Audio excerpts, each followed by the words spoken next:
हाय दोस्तों, जैसा कि आप लोग देख पा रहे होंगे इस समय हम लोग सारनाथ में आए हैं और ये है चौखंडी स्तूप सारनाथ में इसको बोलते हैं। कुछ लोग इसको सीता रसोई के नाम से भी जानते हैं। तो क्योंकि हम लोग का आने में लेट हो गया है, गेट बंद हो चुका है इस समय।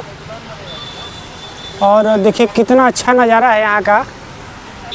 कल 15 अगस्त है, इसी उपलक्ष्य में देखिए कितना अच्छा सजाया गया है। इसको देख के हमारा तो दिल ही खुश हो गया है। राष्ट्रीय ध्वज में तब्दील कर दिया और थोड़ा सा पछतावा भी हो रहा है कि हम लोग लेट क्यों आए, और पहले आए होते तो आप लोग को ये अच्छे से दिखाया गया होता।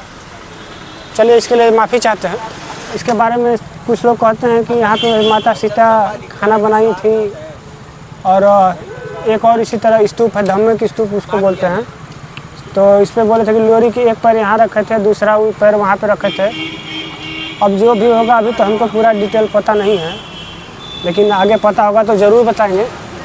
तब तक इसका नज़ारा लीजिए, और तब तक के लिए धन्यवाद।